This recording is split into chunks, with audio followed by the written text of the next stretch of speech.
Hi, my name is Angie Romero, and my group and I will be discussing Chapter 22, which has to do with immigration and labor laws.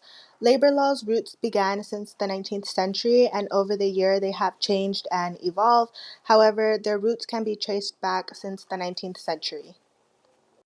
Hello, everyone. My name is Ashley, and as my group member Angie mentioned, immigration law is very, very important, especially when it comes to hiring undocumented workers. It is very necessary for business people, such as employers, to understand immigration laws to avoid paying any kind of penalties if they happen to hire any undocumented workers. There's a lot of rules and regulations which my group members and I will elaborate in our next couple slides.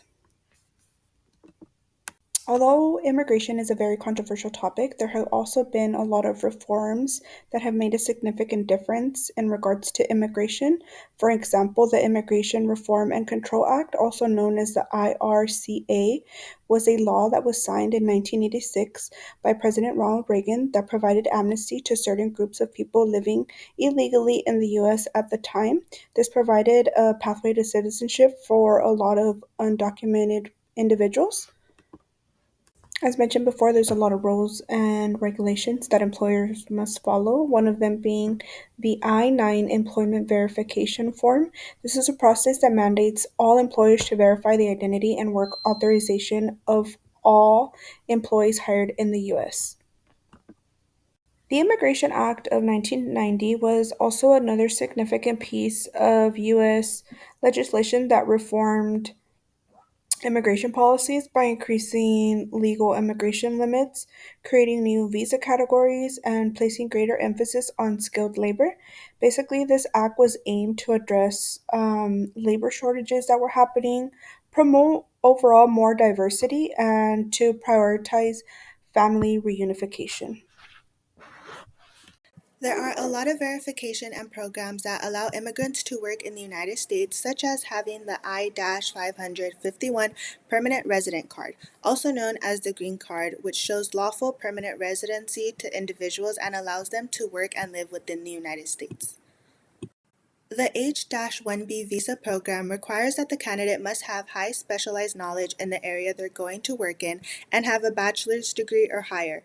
With the H-1B visa program, the candidate can only work for the sponsoring employer that is sponsoring them in their application.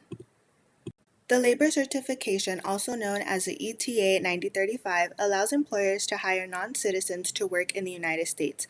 The employer must agree that the potential employee will not affect the current employee's wages or working conditions. The employer also needs to prove that no U.S. citizen can or wants to do the job that the non-citizen will be filling in for. Arizona versus the United States is a case that happened back in 2012 where Arizona passed a law allowing Arizona police to check for people's immigration status if they were pulled over for other violations. When brought to the United States Supreme Court, the Supreme Court upheld Arizona's provision, which allows police to check immigration statuses. However, with that in mind, there are some states and cities that have become sanctuary jurisdictions, which is where areas choose not to turn over undocumented individuals over to immigration officials. Nor's LaGuardia Act. It limits court interference in strikes, bans yellow dog contracts, and protects unions. National Labor Relations Act plus National Labor Relations Board protects unions, workers' rights, and resolves disputes. Union Organization plus Authorization Card. Workers unite, sign cards demanding representation, and push for union recognition. Collective bargaining. Workers and employers negotiate wages, benefits, and conditions to reach a fair agreement.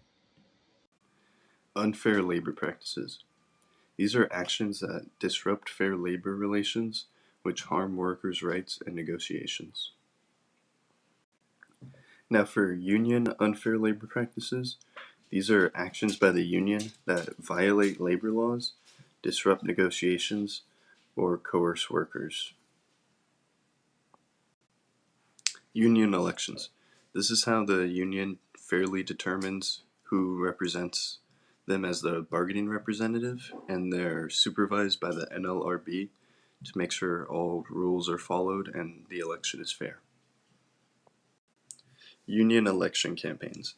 During campaigns, unions and employers must follow regulations that ensure fair union activities while at work. Thank you for listening to our presentation on Chapter 22, Immigration and Labor Laws. These immigration and labor laws are constantly evolving and will hopefully continue to change for the better as time goes on. And thank you for listening. Have a great rest of your day.